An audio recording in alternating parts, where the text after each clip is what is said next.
हर मर्द जो है ना वो चाहता है कि 40 का फील करे, लेकिन वो गालिबन मियाँ साहब का है ना जी, कि कोई कहता कोई कहता पीड़े ते कोई कहता चुके, सच्ची गल मोहम्मद बख्शा विचों गई है मुक।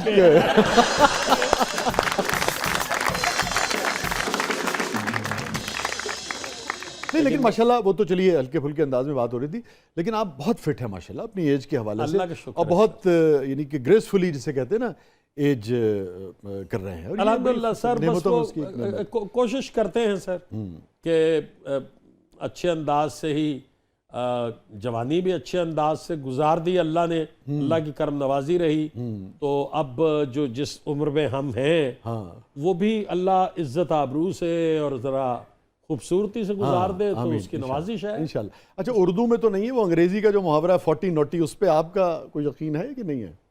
देखिए, हम तो 40 में बड़े नोटी थे। हम झूठ क्यों बोले, हम तो अगर 50 के साथ भी कुछ मैच करता हो तो अब 50 आप वो भी कह सकते हैं।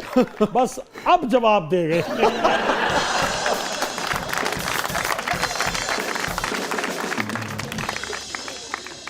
समंदर से लेके रेजा रेजा तक, जी ठीक है ना, खास तौर पे मुझे आखिरी आपका रेजा रेजा चुके याद है ना? जी जी। फिर उसके बाद ये आप इधर चले गए ज्यादा ये जो प्राइवेट सेक्टर, जी जी जी, ठीक है ना? जी जी। इस सारी उसमें सबसे ज्यादा आपके दिल के करीब कौन सा कैरेक्टर था? मुझे लगता है समंदर। अच्छा, बिल्कुल इब्तिदा वो मेरे लिए चूंकि एक बहुत बड़ा ब्रेकिंग पॉइंट था। इसलिए कि मेरा पहला उर्दू का सीरियल था वो, ठीक है। और वसी साहब ये बात बतानी इंतहाई ज़रूरी है कि वो मुझे मिला कैसे। अच्छा प्लीज। एक्चुअली वो कैरेक्टर मैं नहीं कर रहा था, यानी मैं उसमें कास्ट नहीं हुआ था। यावर हयात साहब उसके प्रोड्यूसर, अल्लाह उनको जन्नत में जगह अता फरमाए, कितने बड़े इंसान थे, उन पर तो किताबें लिखी जा सकती हैं।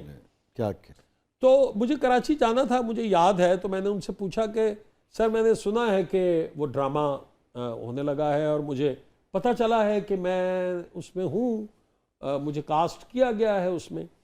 तो उनका ख़ास अंदाज था बात करने का। तो वो कहने लगे कि नहीं जानी, तुहाडा रोल अजे तो नहीं हैगा, तुसी आवोगे किधरे 7वें 8वें एपिसोड दे विच ते तुसी ईजी होके जाओ, कोई मसला नहीं हैगा।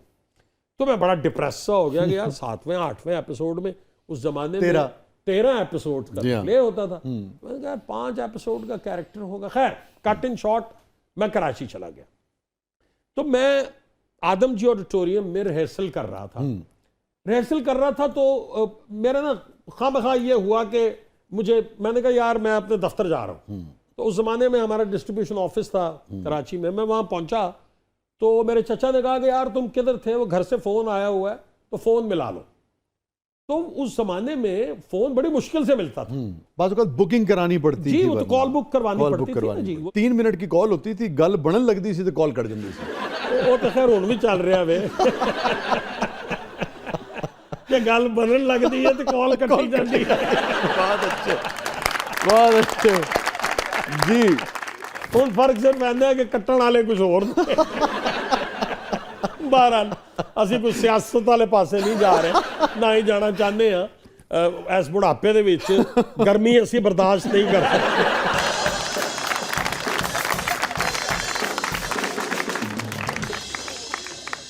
तो मैंने बड़ी बहन से पूछा, उन्होंने कहा कि टीवी से फोन आया था तो तुम टीवी फोन कर लो।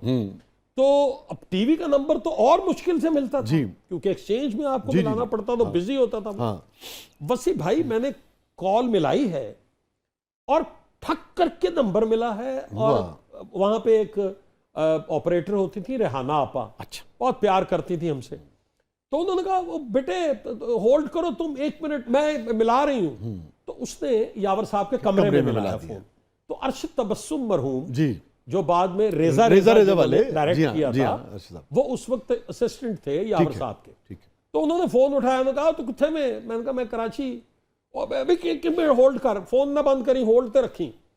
तो मुझे ना भागने की लिटरली आवाज आई कि जैसे कोई भागा है, और कोई 4-5 मिनट में यावर साहब आ गए। तो यावर साहब ने कहा कि जानी तुसी आज जा सकते हो? तो मैंने कहा जी तुसी दसो। नहीं कल एक रिहर्सल करनी पेगी ते परसों रिकॉर्डिंग है। मैं कहा सर तुसी फरमाया सी कि 7वें एपिसोड तो काम तेरा नहीं तुहाडे कोलों हुण असीं मेन रोल करवा रहे हैं। अच्छा ते तुसी बस आ जाओ, आ सकते हो, बस इन्ना दस दो। तो मैंने कहा जी मैं मेरी समझ में ना आए कि मैं क्या करूं, पहुंचूंगा कैसे? मतलब प्ले भी शुरू होना था। तो मेरे चचा ने कहा कि तुम्हें जाना चाहिए। ठीक है। उन्होंने मेरा टिकट बुक चचा ने कहा, यानी कैफी साहब ने? नहीं, छोटे चचा ने, छोटे चचा ने, शुजात में। शुजात साहब। उन्होंने कहा कि तुम्हें जाना चाहिए, इस तरह की अपॉर्चुनिटी मैं तुम्हें मिस नहीं करने दूंगा। उन्होंने मेरा फटाफट सीट मेरी बुक करवाई, मुझे बिठाया जहाज में, मैं लाहौर पहुंचा। तो वो उस ड्रामे का सेंट्रल कैरेक्टर वही था, यासर नाम था उसका। तो कहानी कुछ यूं थी कि अगर 5 मिनट में लेट हो जाता तो यावर साहब, एक और आर्टिस्ट, उनका नाम मैं नहीं लूंगा, उन्हें लेके जीएम साहब के कमरे में दाखिल होने लगे थे फाइनल करने के लिए कि इनसे करवाना पड़ेगा। वो साहब आज तक आपको बुरा भला कहते हैं। नहीं, मेरी बड़ी मोहब्बत है उनसे, और हमने फिर बहुत काम इकट्ठे भी किया है। आप वैसे समझ गए हैं कि कौन से आर्टिस्ट। नहीं, मैंने तो बिल्कुल ऐसे ही, तो ऐसे यूं कह लीजिए कि हो सकता है कहते हों। नहीं वो हाँ उस वक्त शायद कहते हो। लेकिन आप लोगों में इस स्लॉट में सलूक था आपस में ना? जी, इतनी खींचातानी नहीं थी जी। ऐसा था, लेकिन कुछ उस दौर में भी ऐसा था कि ग्रुप्स तो थे, हर किसी का कोई ना कोई, हर प्रोड्यूसर का ठीक है, कोई ना कोई फेवरेट एक्टर होता था। बल्कि इसमें एक बहुत मजे की बात मैं आपको बताना चाहूंगा। एक साहब थे मलिक अनोखा। हाँ, मलिक साहब, अल्लाह उनको जन्नत में जगह और दे, उनका बड़ा वर्सटाइल क्या कहने, और जो बेहतरीन जो उन्होंने किरदार किया उनमें से एक वो था जो जलाली साहब ने किया था, अतर शाह खान साहब का लिखा हुआ था, बाअदब बा मुलाहिजा होशियार। जी जी जी जी जी जी जी जी जी जी। वो तो मलिक साहब ने बड़ा कमाल शहजादे का रोल किया था उसमें। मलिक जो था ना जी, उसको बेशुमार जबानों पे उबूर। अच्छा, ये नहीं है माने। वो बलोची जबान बोल लेते थे, सिराइकी, वो पंजाबी, वो उर्दू, वो Pashto. He was a very versatile actor. तो एक प्ले की हम रिहर्सल कर रहे थे, पायलट, यहाँ कराची नहीं, लाहौर में। यावर साहब उसके प्रोड्यूसर थे। तो मलिक को उन्होंने कहा कि मलिक जरा रोल पढ़ना जरा। तो मलिक साहब ने वो पढ़ना शुरू कर दिया। वो एक मिरासी का रोल था। तो मलिक तो इसमें बहुत ही परफेक्ट था। तो मलिक ने वो टोन देनी शुरू कर दी, क्या कर रहे हो तुम, फिटे मुंह तुम्हारा, फलाना। अब पूरे स्क्रिप्ट की रिहर्सल हो गई। तो यावर साहब ने मुड़ के, एक नजर साहब होते थे जो कि बहुत फेवरेट थे यावर साहब के, उन्होंने मुड़ के नजर साहब से कहा कि नजर, एक कैरेक्टर तुसी बिल्कुल इस तरह करना है जिस तरह इन्हों ने पढ़े यार।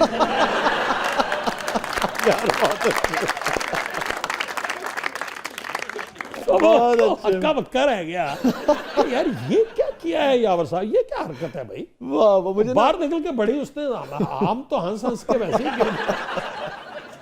अब ये देखिए कि जितने भी लोग आप जिक्र कर रहे हैं, जब वो इस मेहनत की, रियाजत की और इस भट्टी से होकर निकले हैं, तो फिर इन सब ने अपनी अपने जगह कैसा नाम पैदा किया है। लेकिन अफसोस इस बात का है कि इन जैसे लोगों से फायदा नहीं उठाया गया। कोई ऐसा गवर्नमेंट लेवल पे और कुछ करने की जरूरत नहीं थी। पीटीवी में ही एक क्लास रख दिया करते जिसमें आके डिफरेंट एक्टर्स, प्रोड्यूसर्स, राइटर्स, वो उनको लेक्चर दे देते, उनको कुछ काम सिखा देते। बिल्कुल दुरुस्त कर रहे हैं। ऐसा ना हो सका। जिंदगी के आखिरी अयाम जो हैं वो ऐसे जीनियस लोगों ने